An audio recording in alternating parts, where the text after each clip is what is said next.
Who's friends with all the night dreamers, talking to you at night. Gary on the radio, but maybe he's not in sight. Bigfoot's on his tail, flying UFOs, that's right. Gary's talk show radio, Wednesday, Thursday, and Friday nights. If you need a friend to talk to, he will always be there.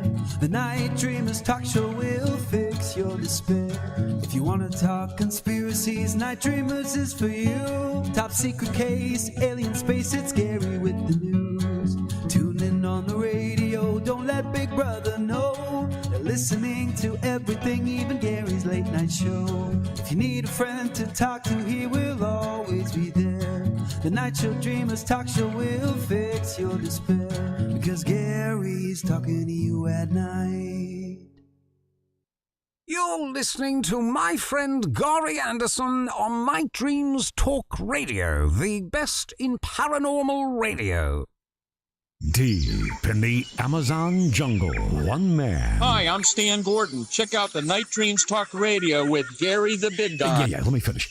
One man. Hi, I'm Mark Muncy. Check out Night Dreams Talk Radio with Gary the Big Guy. Yeah, do you mind? One man, naked and afraid. I'm losing my mind. You and me both, sister. One man, Gary the Big Guy. No boats, no lights, no motor cars, not a single luxury. Hey, any more and you'll have to pay a royalty. Okay, that's it. Hit it. From the summer vacation studios deep in the Amazon jungle, from that tree right there. See at the top, he's swinging. I'm losing my mind. Twice? All right. Coming to you live, for now, on Night Dreams Talk Radio, naked and afraid, Gary the Big Guy Anderson. Coming to you from the great Northwest, this is Night Dreams Talk Radio. I'm Gary Anderson, and boy, a lot of interesting things in the news. Could you imagine a guy in Idaho drinking a liter, I knew I was going to say litter, a liter of lemon juice. He might have been better off eating and the litter than drinking the lemon juice.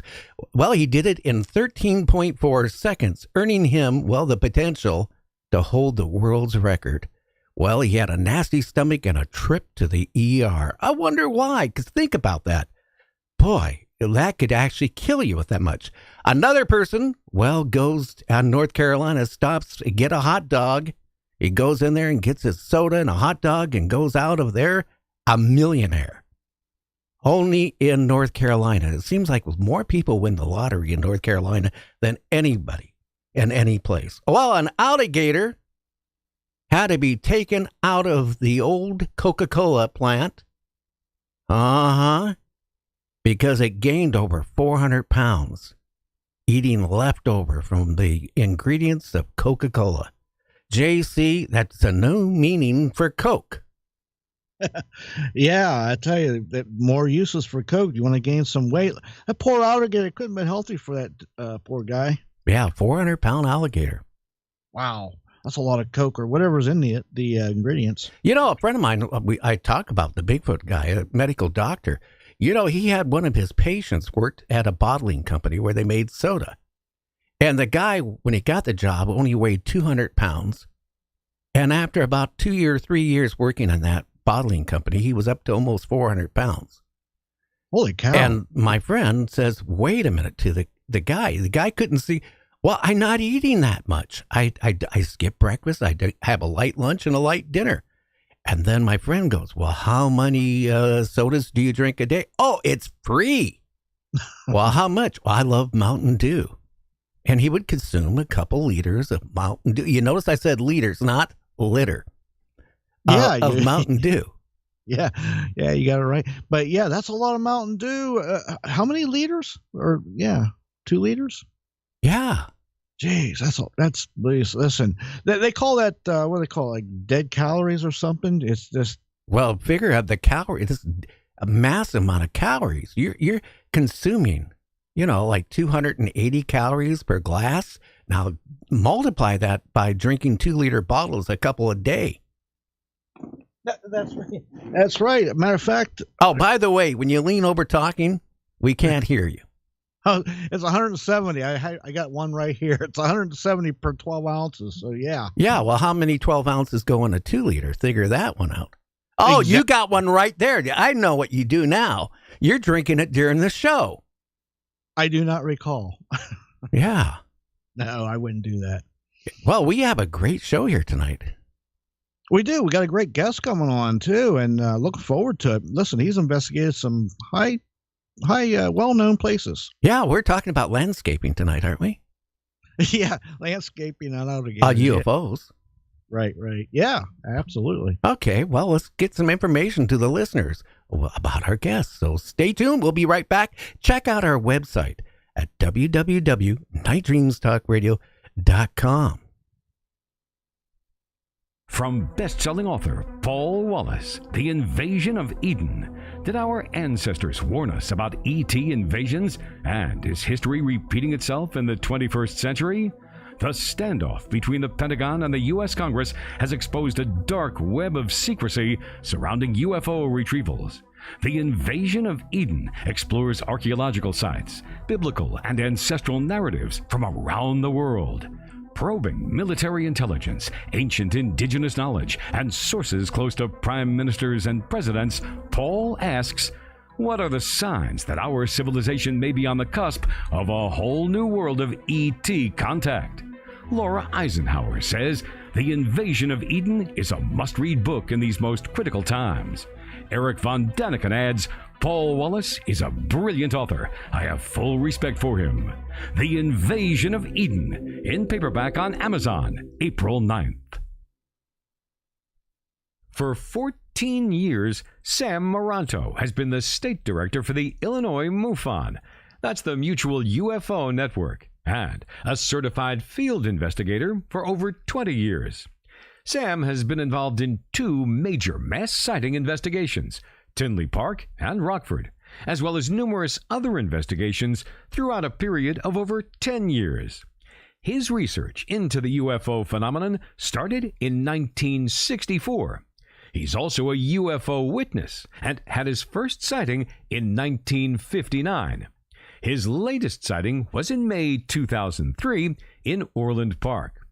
Another note of professional accomplishment, Sam Maranto has been an independent insurance broker for 39 years. Well, Sam, welcome to the show, my friend. How are you doing tonight? Feeling old. Oh, aren't we all? Gary, thank you so much for having me on. It was a great opportunity to get on here. I've been wanting to get on your show for some time.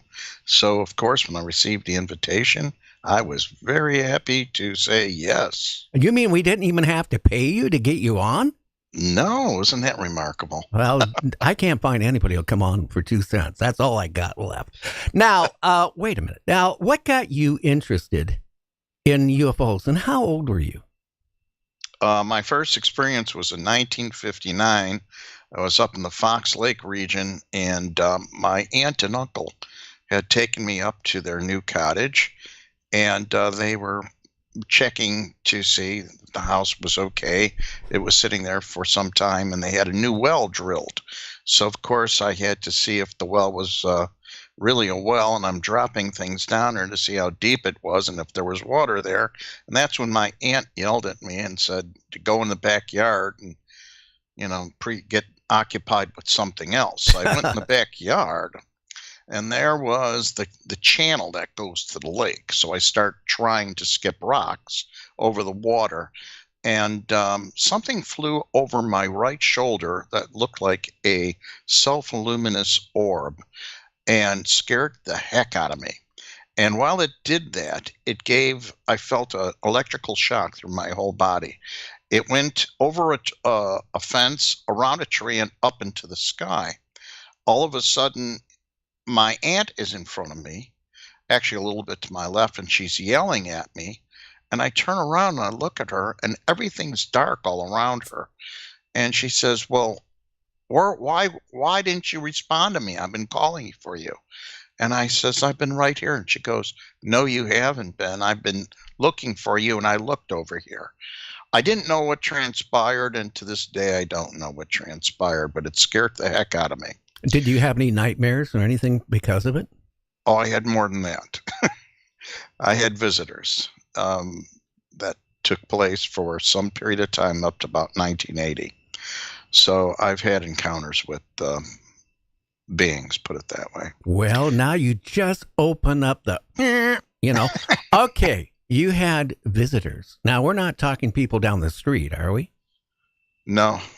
In fact, Gary, what I remember one time explaining what I seen one night, which was over me, looking directly down at me, and it reminded me of the toys that we would have back then, called the cooties. Do you remember the cootie toys? Yeah. Well, it reminded me of that. It had spindly arms, and it had large eyes, and that shape of a head, that unusually shaped head. And that's all I do remember of those instances, except being the smell of grass, freshly cut grass, as if I was being floated over the grass. But the rest of that, I probably don't want to recall. But I had these reoccurring issues for some period of time, and the last one was in 1980, I believe is what it was. Now, how old were you, Sam, when you had your first encounter with one of these? I was 5 years old. And how did you take it? I mean, a 5-year-old, when you see something like that, I mean, did you do what I did? Did you put your blanket over your head? Yes. What did you did? Gary, exactly. I mean, I was afraid to go to bed at night for the longest period of time. So it wasn't a good experience, and that's why I always get a kick out of people saying, well, I hope I have an encounter. Actually, it depends on the scenario, how old you are, and if you're in the accompaniment of other people, and possibly if it's literally an encounter instead of something that controls your body. I had no motion. I was frozen, unable to do anything. And it wasn't exactly a pleasant experience. And trying to understand what other people are going through, I completely understand. And I have the empathy for that. But the most important thing is to remember that you are empowered. And if you're not, learn to empower yourself one way or another. So I take it you were in your bed at night when this happened. What did this being do? Was it an orb, or was it a gray? Was it something else? I told Daryl Sims about it, and he said you couldn't imagine how many people used that same description, the cootie toy. And that, I would say, is relatively similar to what we refer to as a gray today, but this would have been in 59, 60, during that period of time. I never seen anything like that. And I wasn't one for science fiction, which is strange. People think, well, you have to be interested in science fiction. Not really. I was more interested into National Geographic, nature shows, science. This took me all by surprise. So there were other issues. I had an ill sister that had died soon after that. That was probably more traumatic than anything else. But in the same token, this was highly traumatic. That first experience by my aunt and uncle, when I came home, they drove me home. That was on a Sunday. In fact, I remember that it was one of the first nights that Dennis the Menace was on. So that would have been like around 7 or 8 o'clock at night. And when I came in to the house, my mom asked me if I wanted to watch Dennis the Menace, and I said no. And I took my jacket off, ran into the room, and like you said, Gary, I just covered my head up with a blanket in bed. So it was highly traumatic. But what really got me interested in the subject matter was my father, who was a music teacher. And he had a student. He would make house calls and teach students at their home. And he taught keyboard. accordion, piano, organ, etc. And in Palos Hills, I believe it was Palos Park, excuse me, one night he was going to the client's house, and the mother was there at the door. It was she says, Sam, his name was Sam, and he says, the boys are in the backyard and are looking at something in the sky. Well, they were amateur astronomers, so he figured the telescope out, and they were looking at some sort of celestial object. Well, to his surprise, he gets out there, and they were looking in the sky, and they said, you missed it, Sam. We just seen a couple of UFOs. And my dad didn't know what that was about, and he says, what are UFOs? And then they came into the house. They gave him a book. They gave him a magazine, and that is what I found on the table when my father was talking about it the next day. And little did they know, they gave me the adventure of a lifetime. Yeah, when you see one. I only saw one encounter, and that was in the mid-'70s with my first wife in the desert of New Mexico, like about 1 o'clock in the morning.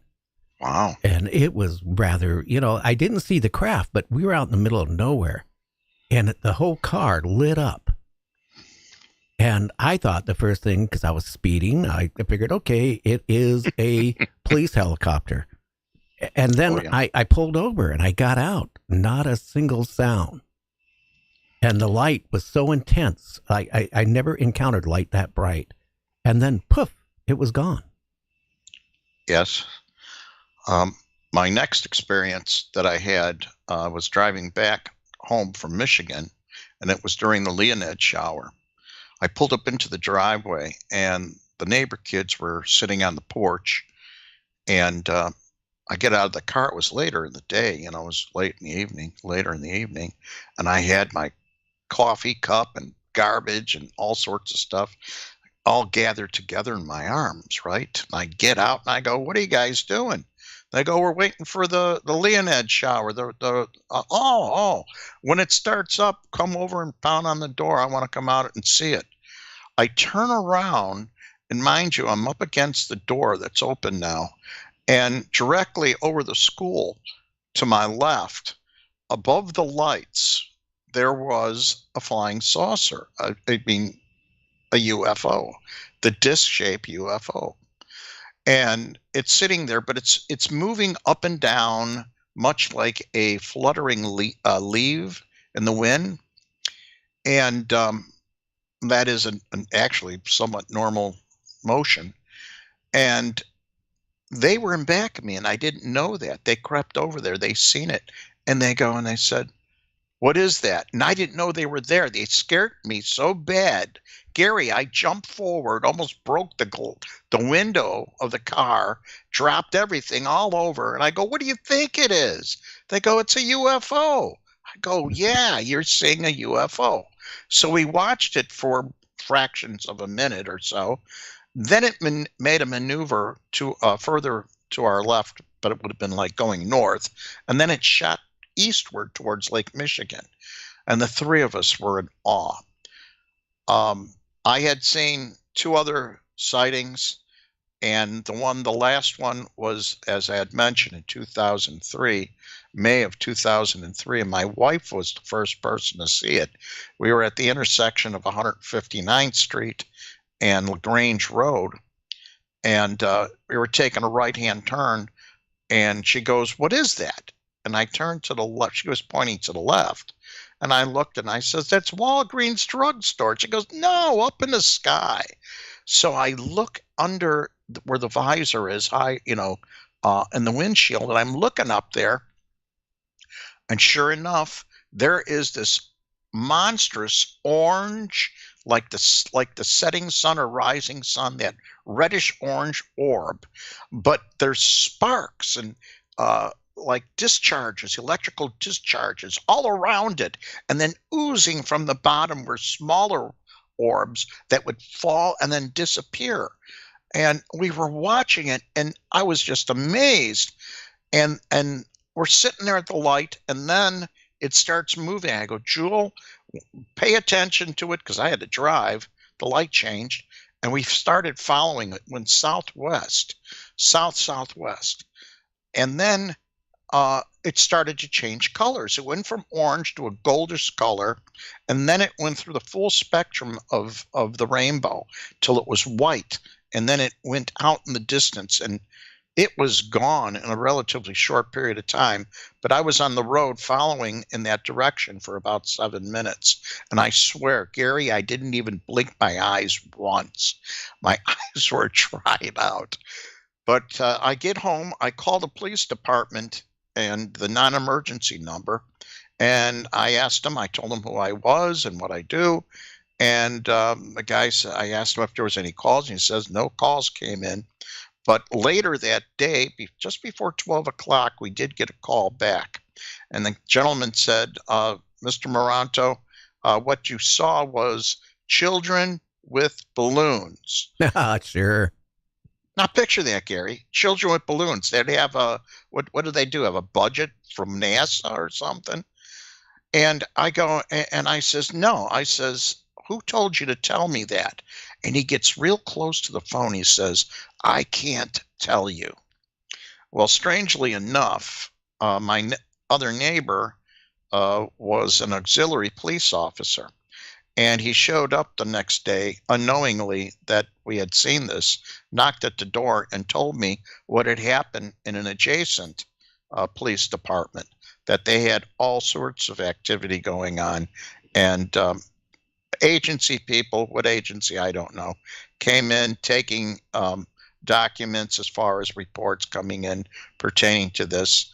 And he was shocked. And then I told him what we saw. And goes, I'll be doggone. This is most likely what transpired. Well, Sam, you got to realize we're the only humans or humanoid species in the galaxy, solar system, or out there. You know, some people believe that. They really think that we're the only thing. And, you know, there is life out there, and people need to open their eyes up and realize we are being visited. But, you know, talking about this, disclosure. You know, I am going to make a documentary of the last Congress getting together, and I'm going to include free popcorn and soda with it to everybody that buys it for 99 cents. Because I'll tell you, that's what it was worth. You know, the Congress this was a joke. As I told you before you were on the air, I had some of the biggest people in ufology tell me, oh, you got to watch this. It's going to be, you know, and yeah, sure. Okay. Yeah. Okay. Same old, nothing. Gary, you hit it on the head. The thing is, we have an issue here that goes back probably longer than us, and it's been a part of our history and entangled with humanity from the beginning. And by the way, I really do like Paul Wallace's research, and he's right on the money. I just had to make that statement since the book's being promoted on the show. But this was something I pretty much knew as a child, and I went to a seminary, and I always thought there had to have been far more than what we're reading and hearing, and there's more to this that meets the eye. And I think the entanglement of so many issues, especially academia, they'll have to rewrite a lot of books when and if this ever comes out. And I think we both share the same sentiment. The likelihood of it coming out where the president's going to step up and announce to the world that, no, we're not alone, and that we have been visited, and it's an ongoing thing, whether it's extraterrestrials, interdimensionals, and to me, it's a multiplicity of phenomena. It's not one thing, it's many things. And it's hard to really say what they are when in fact we truly don't know who we are, what we are, and why we are. I think the issue really points more so to us as being the factor of why this can't be disclosed. Well, you know, I got to say this, Sam. What really frustrates me is some people, you know, because they don't have the answers. It's like Bigfoot, right? They come up with, well, maybe it's in the paranormal. Maybe it's in, this type of thing. Maybe it's not really truly flesh and blood. The same with ufology. People are getting frustrated. So they're coming up, well, maybe it's this. Maybe it is, from the past. Maybe it's interdimensional. Maybe it's this or that. Why can't they accept there's life out there? And we're babies yet on this planet. And there's planets out there I know are way older than us and more advanced than us. And, back in 1900 or 1880, people didn't know how to make an airplane. Not many years after that, guess what? The Wright brothers flew. And the airplanes have advanced to what we have now. Just think about another race of humanoids out there that is 10,000, 100,000 or older than us. How advanced are they? That's true. I mean, think of this, Gary. You have now, first of all, they were thinking, well, the universe, maybe 13 billion years old. Now it's 26 billion now. I say it may be infinite. And that the further you look, the more you look, the more you find. And that seems to be the case in point. And that's the same way it is for any exploration. Science is tentative, and that's why it's science, and that's why it's wonderful. Dogma, on the other hand, is saying, no, it has to be this. And as you mentioned, dogma does seem to be the problem. There are zealots out there that are insistent that, first of all, we are all that God could have created. This is it, period. We are all right here. This is it. We are the only intelligence in the universe created. Period. Naive. They're naive. Very naive. And they resort to misquoting Scripture, where Scripture, there's tons of evidence, if you want to use that as far as an evidentiary example, in the Old Testament, tons of it. And it's just a matter of interpretation. And Paul Wallace is doing a fine job of getting that information out, that message out, by the way. Yeah, he's going to be on our show here in the next couple of weeks. Hey, Sam, we need to take a break for the station, so stay tuned. We're going to be back with Sam. We're going to talk more about what's going on in Illinois' MUFON, what type of reports they're getting. So stay tuned. We'll be right back.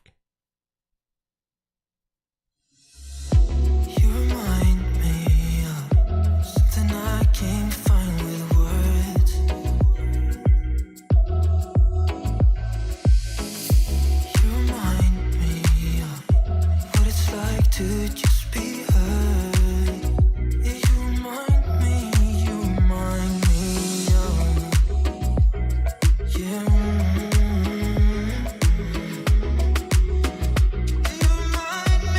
You remind me, yeah.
Now, the latest news from the Night Dreams Talk Radio Network newsroom.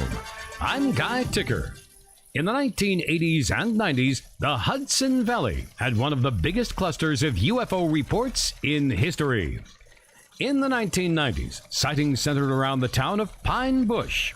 Lance Hallowell, Director of Museum Operations and Special Events at the Pine Bush UFO and Paranormal Museum, says there were easily close to 3,000 estimated sightings. Remember, from threats to election integrity to the spiraling climate crisis to complex foreign conflicts, our journalists contextualize, investigate, and illuminate the critical stories of our time. We are able to provide a fresh, outsider perspective, one so often missing in the American media. I'm Guy Ticker. The news is brought to you by Night Dreams Talk Radio Network. To submit a story or to get all the latest news, go to nightdreamstalkradio.com. You are listening to Night Dreams Talk Radio Network, the home of Night Dreams Talk Radio, with Gary Anderson, syndicated worldwide. Paranormal Talk Radio, like you remember. And we are back with Sam. Well, again, people are naive, but I got to get back to this. What is going on is your Illinois MUFON. You're the state director. What's happening? Are you getting a lot of calls on UFOs? Not as much as you would think. In the past, I think we had more. They were saying that during the COVID period, there were more reports, and there were more reports. Again, just because you get a report doesn't mean you necessarily have something really worthwhile. 90% of them aren't. It's breaking it down. It's like gold mining. It's probably more in the range of 3 to 5% are truly worthwhile, but all it takes is one. So when you're getting thousands of reports, and I think on average we're pulling in 8,000 reports a year, and then you go across this full spectrum of how many reporting centers there are. And by the way, we're getting less also because there are more people or more reporting centers that are out there than ever before. And it seems like everybody's wanting to jump into the reporting center business, but we're the only ones that do investigations. Well, and that's Sam, a huge thing. Sam, it's like talk show host, right? Yes. I've been doing this for 53 years. If now there's over 1 million podcasts out there, 1 million, and if you go on Facebook, you can see talk shows where they're drinking their soda, eating their sandwich, and interviewing people. I mean, you can do that too. We got a caller. And let's take this caller. I think he has a question, or she might have a question for you. Go ahead, caller. Hi, this is Tom, and my question for your guest is, how many reports has he received on craft going in and out of both Puerto Rico and the Marianas Trench? I know that there have been a number of sightings, and there's a lot of speculation on what they are, but I wanted to know if your guest had any information on that. Well, Gary, that is Tom, right? Tom? Yes, sir. The transmedium, which is a new term for water USOs, we get quite a few actually reports like that. Personally, we had an investigator here, one of my investigators in Illinois, who was an air traffic controller in Puerto Rico, and he had multiple sightings of UFOs or USOs coming in and out of water in and around Puerto Rico. So the thing is, this is not a rare occurrence. They do take place, and boy, oh boy, you hit it on the head. Seems like Puerto Rico is a hot spot for such activity. I also had a gentleman who was, I think he was with the Office of Naval Intelligence, and was mentioning activity off of Florida in the deep trenches. And there was an actual name, and I forget the name of it, but they referred to it as a monster, and it was some sort of object that would come in and out of the water, but it was rather large. So that's the only occurrences that I know of down there that I had any familiarity with. Now here in the Midwest, we do have instances of objects coming in and out of Lake Michigan, and I've had a few cases like that. Well, I think you answered the question for me. We're going to be talking Friday with a gentleman who actually has been on some of these nuclear subs. He contracts out to the Pentagon, the Navy, and the fast moving mover project.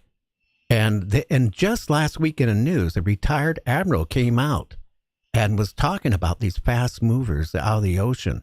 And he says that they don't emerge out of the water, but they're traveling in speeds in excess of 200 miles an hour.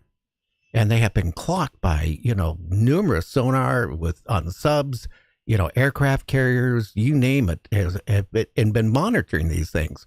So, oh, yes. Yeah. So, maybe there is underwater bases with these. And that's the point, Gary. The thing is, at what point does something become alien? If something came from some other place or time or whatever, and it's inhabited this location for, say, thousands of years, is it still considered alien? Maybe alien, or I should say extraterrestrial. It's alien to us as far as familiarity, and that's a correct term, but not necessarily if they've made their home here. And the other thing is, how is it that we are to think that we're the only intelligence here on this earth? We don't even know. We haven't explored the full depth or length of the oceans, and that's 70-some% of the mass of the surface of this globe. It's water. We're a water planet, and we know more about the moon than we do about the oceans. So it's something interesting, and I'm happy that my good friend Richard Dolan, he's got a book coming out pertaining to transmedium objects, USOs. By the way, that gentleman, Gary, that you're going to have on, is that Mark D'Antonio? Oh, yeah, he's a regular on our show twice a month. Yes.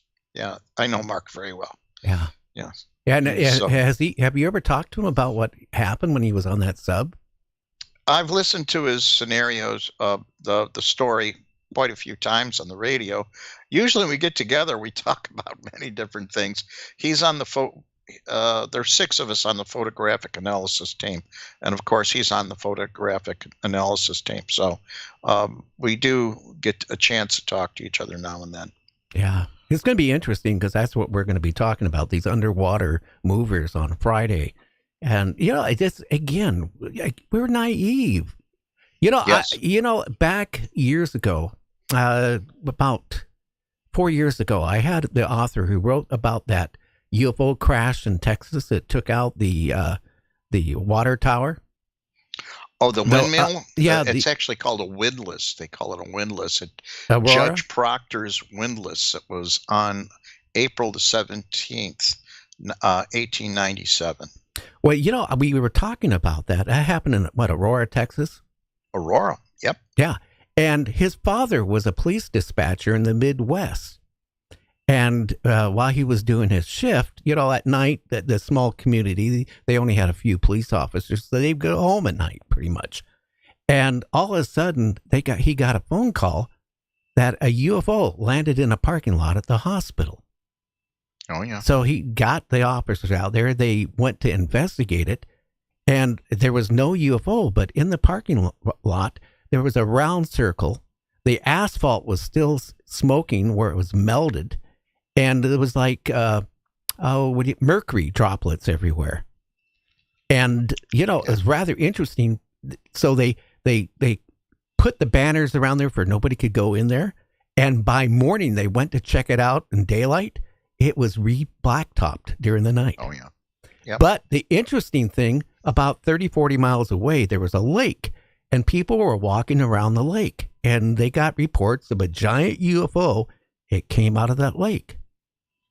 And my thing, maybe that UFO had a problem. It had to land for, to cool down or fix whatever, and tinker with it, with a hammer, get it going again. And then they found the lake and went into the lake. Yeah. Trace evidence cases, as you know, Gary, there's a lot of them. Ted Phillips had something like 3,000 that he had accounted for and had information on, plus investigated many of them. Around the world. He went around the world and worked on cases, along with Hynek. And that was his area of expertise. Hynek always said, if you're going to be in this field, you need to specialize in something. And so trace evidence was his area of expertise. And, as far as reports go in Illinois, we didn't get very many last year, probably about 180. But the reports that I like the best are multiple witness, video, and if at all possible, a mass sighting, which I've had. Rockford, of course, we had a Tinley Park Mass sighting, which I was the lead investigator on. And of course, the O'Hare case was a mass sighting that I worked on under Dr. Richard Haynes. And that was a very good case. I had some very good witnesses.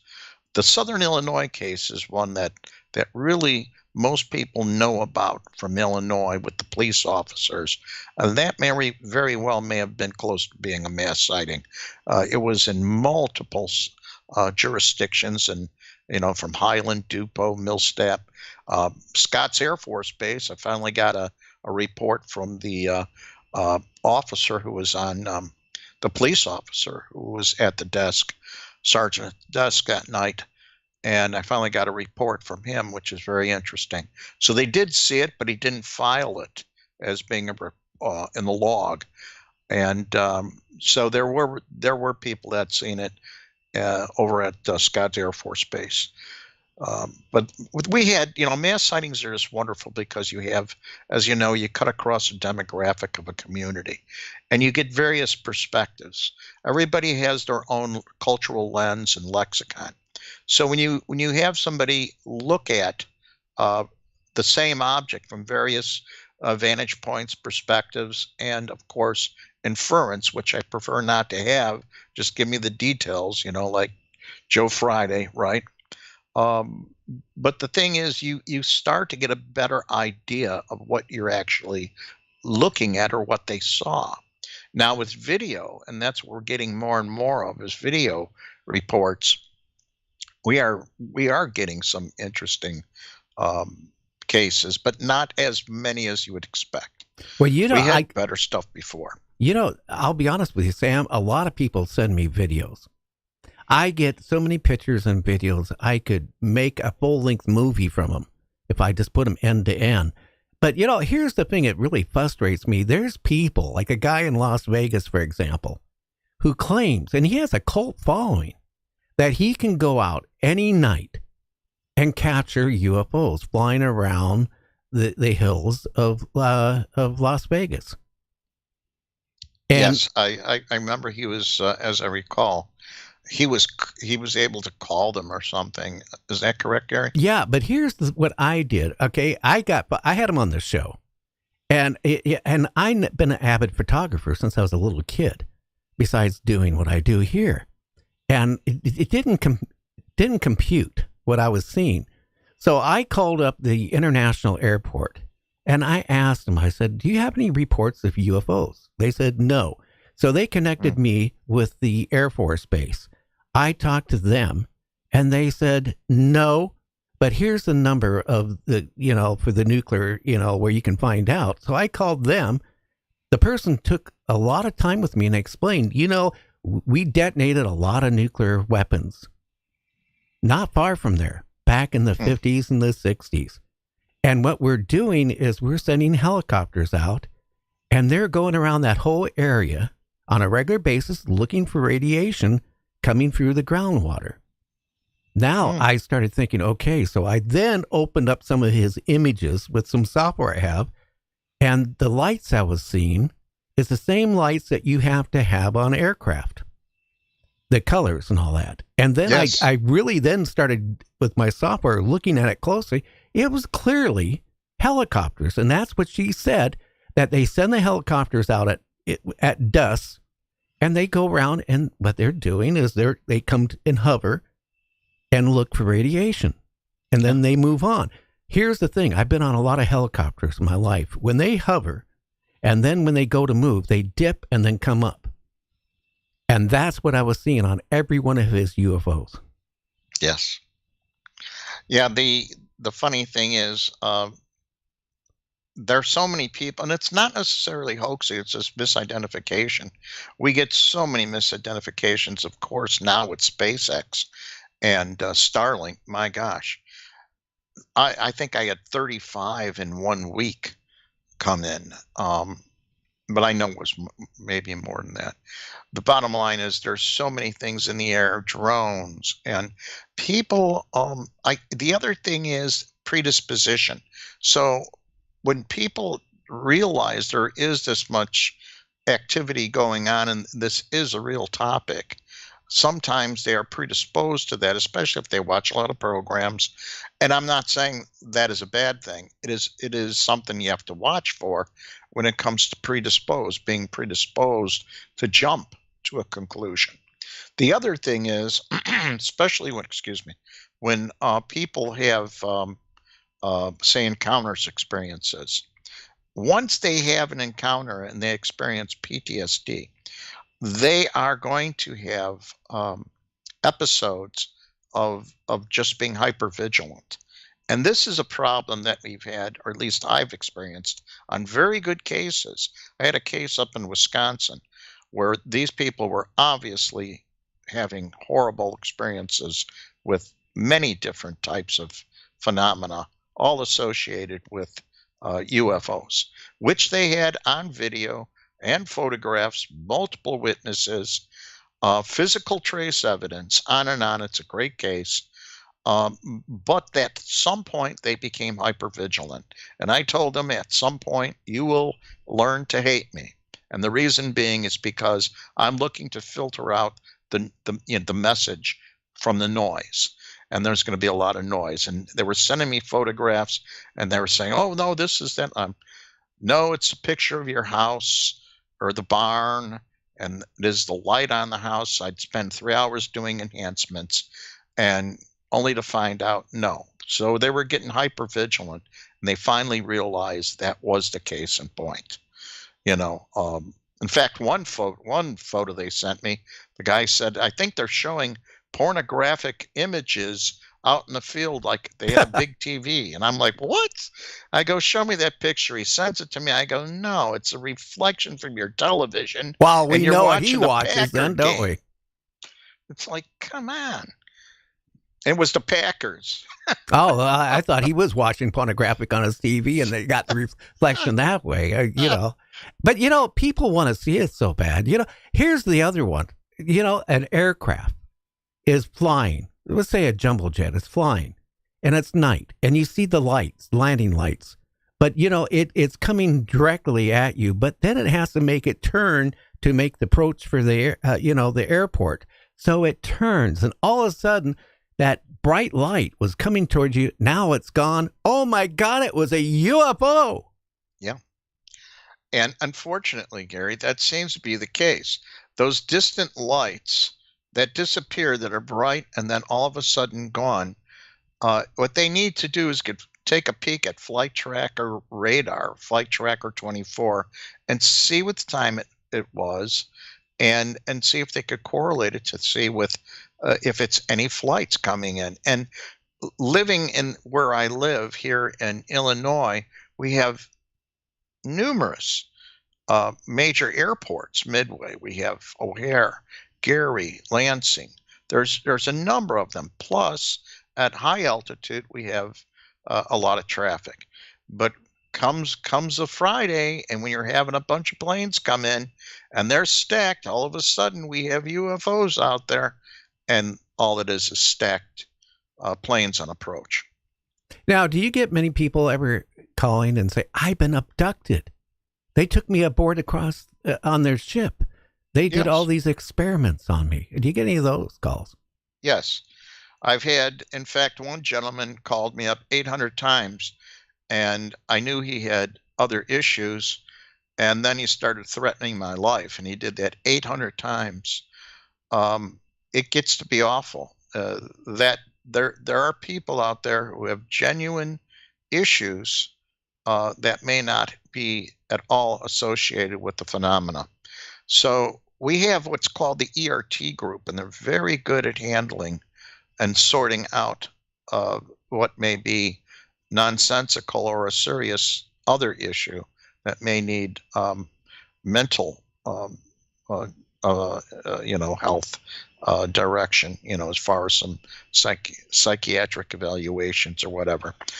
So we do have an ERT group, and if they have what appears to be a genuine encounters or abduction, they consult through that issue too, and it's very good.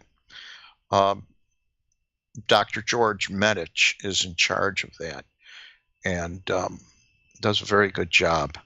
In fact, the person who originally headed up was Kathleen Martin, who, of course, you may recall being the niece of Betty and Barney Hill. Yeah, she's been on the show a couple of times. Yes, I know. That's why I had to mention it. So she's retired her post as far as that goes, but she's very much involved in the subject matters. Her and Denise Stoner. So yes, we have resources for people. I recommend just filling out a report when you do. By the way, right now the system is down. The case management system is being updated, and I expect that'll be up pretty soon, maybe in a week or so. But as a general rule, if somebody feels they've seen a UFO and they're in Illinois, they're more than welcome just to send me an email in the meantime, and they could contact me at mufonsam1@gmail.com. Now, do you have a MUFON website Sam1. you can share? Yes, I have the Illinois MUFON site, which is mymufon.com, and there's an information section at the bottom, and you could go to that if you'd like to send me a message and fill it out, and I'll get that through the message on the bottom, or you could just email me directly at mufonsam1@gmail.com. So, again, what else? We got just a couple minutes left. Again, boy, time goes by fast, Sam. We're in a time warp, you know that. But, people, how about people thinking they've been implanted? Do you get many of those type of calls? Well, we've had people with implants. I mentioned the case up in Wisconsin, and the gentleman has implants. He has something that is in his eye that initially were metallic, and then the membrane grew over it, and was at the 4 o'clock and 8 o'clock position. One eye 4 and the other's 8. So yes, and there was tendrils growing out of it, as if there were veins or something. And his doctor asked if he wanted them removed, and no way, he didn't want anybody touching them. But yes, we do get people with implants now and then. Not very common. But one thing I always ask is that somebody who feels they have had encounters to see if by chance there is any physical evidence. Say, for instance, take a black light, go in the bathroom, remove your clothes, go over your body. Certain things will show, but bioluminescence under the skin are one of the attributes that you could say that does take place when you do have an encounter and they touch you. And Daryl Sims was one of the forerunners in figuring that one out. So there's some traits or attributes to what may be a giveaway that you have had an abduction or an encounter. Well, in a case where some people are implanted, they have problems going in to the airport, going on a craft because they'll set off the metal detectors, going into their courthouse or any place that's secure, and then all of a sudden the alarms go off. Yes. And the other thing is once you've had ongoing experiences with encounters, experiences, you're going to have other phenomena take place, such as heightened ability, say for telepathy, clairvoyance. These things have been noted. Other things take place also, such as poltergeist type activity has been noted, and some encounter type and long-term encounter experiences. So, I mean, it isn't, that's why I say we're dealing with a multiplicity of phenomena. It seems to bridge multiple other facets of what would be considered preternatural or paranormal. And I hate to use those terms because that's too wide of a scope. But unusual phenomena, I think that's better. Yeah. Or Sam, anomalies. our time is up. We need to get you on for part 2 down the road. You know that. Yes, that would be so much fun. Yeah, I've we can enjoyed it, maybe Gary. talk about some reports and all that stuff too. Yes, I'd like to go into the mass sightings. I think you would enjoy the details on that. Well, let's make that happen. Well, Sam, I want you to have a great weekend that's coming up. And again, I want to thank you so much for coming on again. And again, what is the website they can find? You could go to mymufon.com. It's real simple. It's MUFON.com. Great. And if somebody wants to contact me, just email me at mufonsam1@gmail.com. Okay, Sam, you take care. And thank you so much for being a guest. Thank you. Okay, you take care. JC, who's our guest tomorrow? What are we going to be talking about? Well, our guest tomorrow is L.A. Marzulli, and he's going to be talking about, well, some of them elongated skulls. Is there an alien connection with those down in Central America and other places, Peru, with the UFO connection? And Roswell. We're going to be talking about a lot about Roswell, too. A lot about Roswell tomorrow, absolutely. And Friday, who do we have? Friday, we got first guest Mark D'Antonio coming on. He's been on many documentaries, giving updates, and he analyzes photographs and videos with UFOs in them. Second guest? Ryan Wood, son of Dr. Bob Wood. He's going to be talking about some of the secret MJ12 papers and other updates with some UFO stuff. And next week, who do we have? Well, next week, we got Courtney Brown coming back on, talking about some of the videos with the fast movers in the air that he captures. And then we've got Darcy Ware and Andy Morcell coming on Thursday. They're documentary filmmakers who've made many documentaries on several things, but they got a new one out talking about the fast movers, as a matter of fact. And then next Friday, the first guest, we have world-famous actor and speaker at Contact in the Desert, Thomas Jane will be the first guest, and then followed up with Andrew Bishago, the time-traveling lawyer. Oh, so if you're not listening to our show, shame on you. But you know what? You forgot to tell people. Next week, we're going to be on an hour earlier. So we're going to be on at 9 p.m. Eastern, 6 p.m. Pacific time. Write that down, JC, with your color crayon, but you don't forget. And till tomorrow, everybody have a good one. Again, I want to thank Sam tonight for being a great guest and all the listeners out there who have made our show what it is. We will catch you on the other side of the campground tomorrow. So stay tuned. Who's friends with all the night dreamers, talking to you at night? Gary on the radio, but maybe he's not in sight. Bigfoot's on his tail, flying UFOs, that's right. Gary's talk show radio, Wednesday, Thursday, and Friday nights. If you need a friend to talk to, he will always be there. The Night Dreamers talk show will fix your despair. If you want to talk conspiracies, Night Dreamers is for you. Top secret case, alien space, it's Gary with the news. Tune in on the radio, don't let Big Brother know. They're listening to everything, even Gary's late night show. If you need a friend to talk to, he will always be there. The Night Show Dreamers talk show will fix your despair. Because Gary